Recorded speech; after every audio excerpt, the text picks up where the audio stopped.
Ya, saksinya semua ada. Doktif pun melihat, ditungguin dari sholat asar, maghrib pun nggak ada guys. Gitu. Jadi alasan dia pindah ke mu'alaf itu apa? Di mana-mana yang mu'alaf itu pasti biasanya dia lebih rajin sholatnya, lebih rajin puasanya. Ini nggak ada. Jadi yang kita lihat tuh apa? Niat kamu mu'alaf itu apa?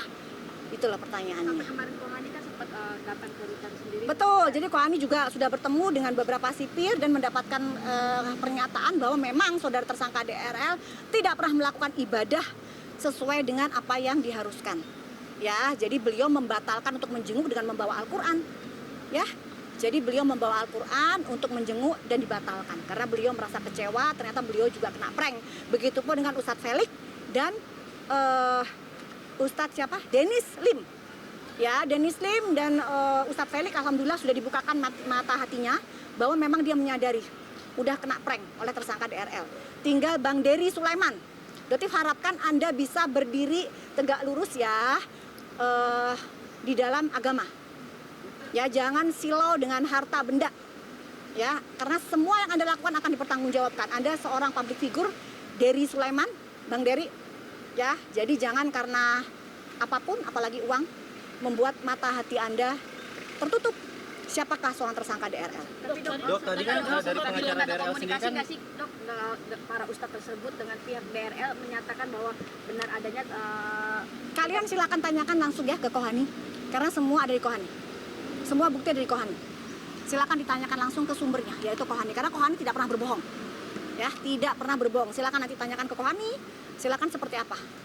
Dok, tadi kan dari pengacara DRL sendiri kan klarifikasi bahwa produk-produk yang dilakukan sama Doktif salah satu Dena Salman sama Wasit itu kan sudah tidak diperjualbelikan dari tahun 2024. Sedangkan Doktif kemarin waktu itu membawa sampel produk yang dimana dibeli di online ya dok?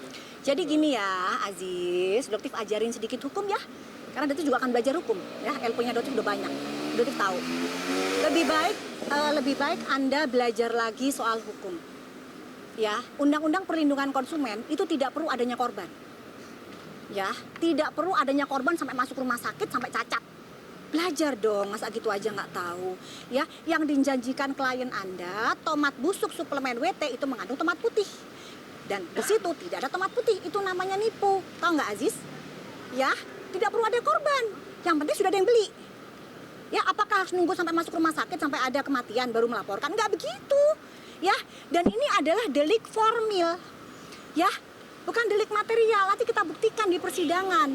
Bukan sekarang bingung cari korban. Berarti Anda nggak ngerti soal duduk perkara hukumnya. Makanya Doktif bilang melawan Aziz ini gampang banget. Ya, kenapa? Karena kalau Jeffrey nggak akan dia mengucapkan kata-kata begitu. Nggak akan keluar dari mulutnya si Jeffrey. Ya, jadi ini hanya keluar dari mulutnya Aziz. Jadi berarti alhamdulillah ya Allah, akhirnya musuhnya Doktif cuman Aziz doang. Maaf ya Aziz ya, tapi buat Doktif membantah apa yang Anda katakan tadi di depan jurnalis sangat mudah. Ya, Undang-Undang Perlindungan Konsumen itu cukup dibeli, cukup hanya membeli, nggak perlu nunggu korban.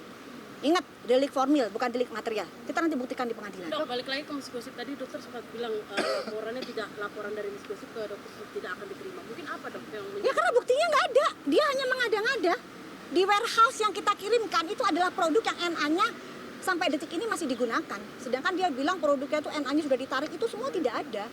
Dan setelah diselidiki, dugaannya dia itu mendapatkan produk yang dia fitnah itu didapatkan dari Hans, asisten dari DRL.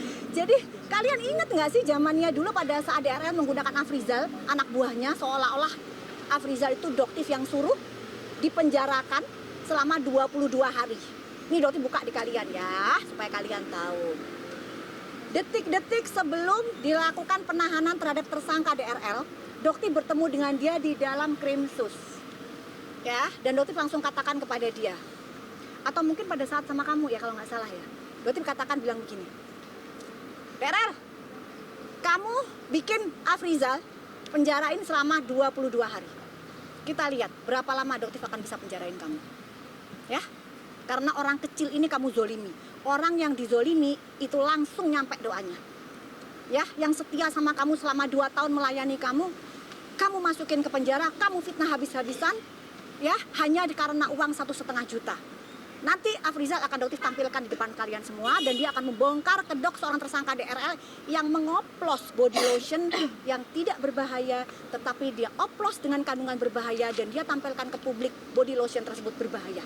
Itu adalah tindak kejahatan. Nanti Afrizal akan berbicara sendiri. Seperti apa seorang DRL sebenarnya. Perihal foto yang beredar terkait Oh iya, pakai baju oranye ya. Apresiasi terhadap Tahti Polda Metro Jaya, terima kasih. Setidaknya dengan foto tersebut membantah dugaan bahwa ada perlakuan khusus terhadap tersangka DRL. Di situ yang Doktif lihat, ya, Doktif tanya kepada napi yang pernah mengalami apel, ya itu adalah apel pagi. Jadi kalau apel pagi itu disebutin, mungkin di situ dipanggil DRL siap hadir, nah gitu ya, nah gitu. Jadi memang di situ saudara DRL juga melakukan apel pagi, ya tidak ada fasilitas khusus seperti itu. Terima kasih, apresiasi kalau nggak salah Bang Kalos ya sebagai Dirtahti, luar biasa. Kalau Doktif sih mengucapkan syukur ya, karena memang selama ini yang sudah dikatakan kebal hukum tidak kebal hukum, yang dikatakan mendapatkan fasilitas khusus ternyata sudah dibuktikan tidak ada fasilitas khusus. Dok, mungkin Dok, yang ini laporan sekarang terhadap Sela Saukia bagaimana, Dok? Nah ini yang Doktif juga ingin tanyakan, Doktif mohon teman-teman untuk mengawal ini, masyarakat juga untuk ditanyakan kepada Dir Cyber Polda Metro Jaya atau kepada Kabid Humas ya, seperti apa kelangsungannya, karena berhenti. Ya sampai detik ini Doktif tidak tahu kelanjutannya gimana. Begitupun dengan illegal access ya. Tadi mungkin pertanyaannya ke illegal access. Doktif sampai detik ini tidak pernah mendapatkan SPDP. Di mana di situ Anus mengatakan bahwa sudah naik sidik. Ya, sekali lagi, Doktif tidak pernah mendapatkan surat SPDP menerangkan bahwa laporan SS ke Doktif itu sudah naik sidik. Jadi selama surat itu belum ada di tangan Doktif, Doktif menganggap laporan yang dilakukan oleh Anus itu adalah hoax, tidak ada, oke? Dok, sekarang kan Dela ini kan sudah ditahan dok. Selain dugaan penistaan agama, apa sih dok yang diinginkan lagi dok? Jadi begini, hari Kamis insya Allah nanti tanggal 2, nanti Doktif akan kabarin lagi ya, update ya, silakan kalian datang. Tanggal 2 nanti akan ada pemeriksaan dari Polres Jakarta Selatan tentang dugaan pencemaran nama baik dan fitnah yang dilakukan oleh tersangka DRL kepada Doktif. Sudah naik sidik, sehingga nanti dari pihak penyidik Polres Jakarta Selatan akan melakukan pemeriksaan terhadap tersangka DRL di Krimsus Polda Metro Jaya.